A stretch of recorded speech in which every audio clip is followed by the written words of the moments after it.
Today is May 4th, 2026, and this is Read Through the Bible. Yeah, we had a great day yesterday at church. We did. It was the Men Cook Breakfast Potluck in honor of Mother's Day, which I would say is probably my favorite potluck of the year. We have themes every month, so that's my favorite one. And we had serves, if you wanted an omelet, you get custom omelet, you get your drinks and lots of breakfast food. It was really good. And the decorations, they went all out. It was really nice. Yeah, it was really beautiful. Also, I finished preaching through the Gospel of John yesterday. It took 2 years to preach through the Gospel of John. And I preached Revelation in about a year before that. Also written by John. Yeah, written by John. And then about 10 years ago, I preached 1st, 2nd, and 3rd John. So that means I've preached through every word that John wrote in the Bible. Wow, which is great. So he wrote 5 books of the New Testament, and you've preached through all of them. Yeah, what a blessing I have to be able to study and preach God's Word, to have every verse of Scripture go over my mind, to think about it, what does it mean, how to explain it, how to apply it to our people. It's a blessing. Okay, so today we are in Ecclesiastes. We're going to read Ecclesiastes 4, 5, and 6. And this section just deals with just different comparison of things. Some things are better than others. And so we can just listen for that in chapter 4, the word better. Okay, chapter 4, verse 1. Again, I saw all the oppressions that are done under the sun, and behold, the tears of the oppressed, and they have had no one to comfort them. On the side of their oppressors there was power, and there was no one to comfort them.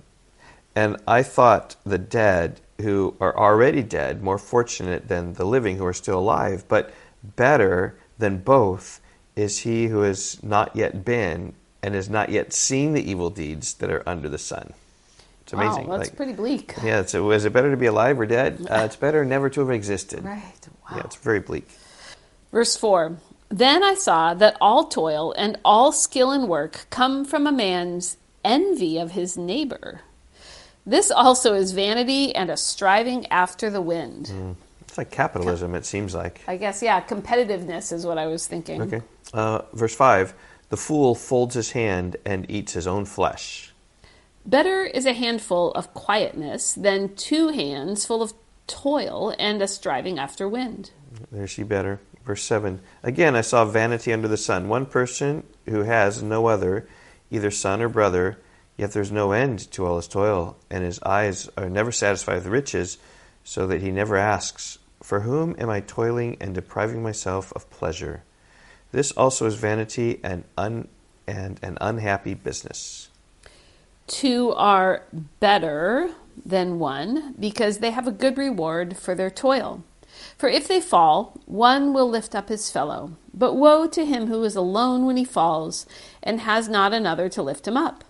Again, if 2 lie together, they keep warm. But how can one keep warm alone? And though a man might prevail against one who is alone, 2 will withstand him. A 3-fold cord is not quickly broken. Yep. Okay, another better. Verse 13. Better was a poor and wise youth than an old and foolish king who no longer knew how to take advice. For he went from prison to the throne, though in his own kingdom he had been poor. I saw all the living who move about under the sun, along with that youth who was to stand in the king's place. There was no end of all the people, all of whom he led. Yet those who come later will not rejoice in him. Surely this also is vanity and striving after wind. So there's lots of examples here of what one thing that's better than another, but I think a good summary here, some things are better than others. Kind of a big comparison about what is better.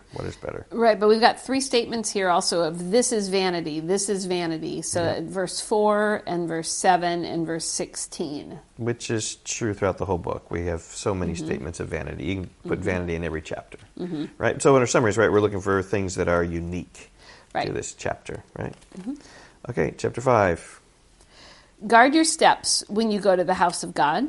To draw near to listen is better, there's another better, than to offer the sacrifice of fools, for they do not know that they are doing evil. Be not rash with your mouth, nor let your heart be hasty to utter a word before God. For God is in heaven, and you are on earth. Therefore let your words be few. For a dream comes with much business, and a fool's voice with many words. So the idea is when you come to worship, just listen. Yeah. Listen. Don't be speaking rash vows. That's what verse 4 starts talking about. When you vow a vow to God, do not delay paying it, for he has no pleasure in fools. Pay what you vow. It is better that you should not vow than that you should vow and not pay. Let not your mouth lead you into sin, and do not say before the messenger that it was a mistake. Why should God be angry at your voice and destroy the work of your hands? For in dreams increase and the words grow many, there is vanity.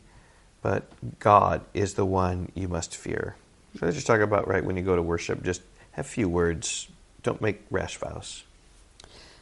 Verse 8, if you see in a province the oppression of the poor and the violation of justice and righteousness, do not be amazed at the matter. For the high official is watched by a higher, and there are yet higher ones over them. But this is gain for a land in every way, a king committed to cultivated fields. There you go. Not quite sure what those verses really mean. Yeah, and there's some verses in here that are pretty wild that are like, what in the world is that? So just let them pass and don't get stuck on them. The idea is just let's get through the whole Bible in a way that's helpful for us all. Okay, and then verse 10, he who loves money will not be satisfied with money. That's a big key there. Yes, I think that's very important right there. Yeah, for he who loves wealth with his income, this also is vanity. When goods increase, they increase who eat them. What advantage has their owner but to see them with his own eyes? Sweet is the sleep of a laborer, whether he eats little or much, but the full stomach of the rich will not let him sleep. There is a grievous evil that I have seen under the sun. Riches were kept by their owner to his hurt, and those riches were lost in a bad venture. And he is father of a son, but he has nothing in his hand. As he came from his mother's womb, he shall go again, naked as he came, and shall take nothing for his toil, that he may carry away in his hand. This also is a grievous evil. Just as he came, so shall he go. And what gain is there to him who toils for the wind? Moreover, all his days he eats in darkness, in much vexation, and sickness, and anger. Behold, what I have seen to be good and fitting is to eat and drink and find enjoyment in all the toil with which one toils under the sun, the few days of his life that God has given him, for this is his lot. That's kind of a summary statement there. We talked about this yesterday, is this word vanity. It's like Hevel, it just means smoke. It's like temporary, it's just smoky. So like when it's there, just enjoy it when you have it, but hold it loosely. Hold it with an open hand. That's what kind of was talking about here. But a lot of enjoyment, joy words. Yeah. Listen for those. Verse 19. Everyone also to whom God has given wealth and possessions and power to enjoy them and to accept his lot and rejoice in his toil, this is a gift of God. For he will not much remember the days of his life because God keeps him occupied with joy in his heart. Yeah, so it is God who gives people power to enjoy wealth. So this chapter started, by way of summary, just talking about let your words and vows be few. And then he speaks about how wealth never satisfies because you're always wanting more. But God's gift is to enjoy your wealth. Yeah. And he gives it for some to enjoy their wealth. And to enjoy your work as well. Yes. That comes up a lot. Yeah, and in chapter 6, he's going to not give to some enjoyment in their wealth. Yeah. So, it just shows how it's a gift of God. Like if you have some wealth, God may give you a heart to enjoy it or he may not. And we're going to see that when he doesn't, when God doesn't give enjoyment. Chapter 6. Okay, verse 1. There is an evil that I have seen under the sun, and it lies heavy on mankind. A man to whom God gives wealth, possessions, and honor, so that he lacks nothing of all he desires, yet, there's the big yet God does not give him power to enjoy them, but a stranger enjoys them. This is vanity. It is a grievous evil.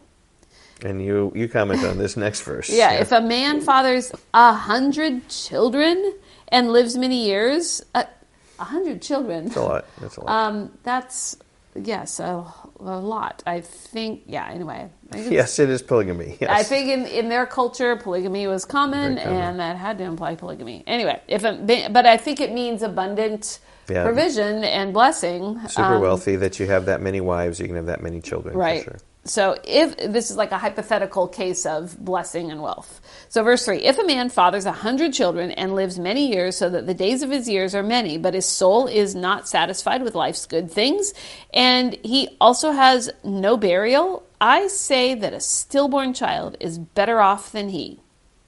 For it comes in vanity and goes in darkness, and in darkness its name is covered. It, I guess, would be the stillborn child. Moreover, it has not seen the sun nor known anything, yet it finds rest rather than he. Even though he should live 1,000 years twice over, yet enjoy no good, do not all go to the one place? Yes, you're talking about the person who is blessed beyond measure, having 100 children, and yet not enjoying what he has. Right. It's better that he didn't even exist. He's a stillborn. Verse 7, all the toil of man is for his mouth, yet his appetite is not satisfied. For what advantage has the wise man over the fool, and what does the poor man have who knows how to conduct himself before the living? Better is the sight of the eyes than the wandering of the appetite. This also is vanity and striving after wind. Whatever has come to be has already been named, and it is known what man is, and that he is not able to dispute with one stronger than he. The more words, the more vanity. And what is the advantage to man? For who knows what is good for man while he lives the few days of his vain life, which he passes like a shadow?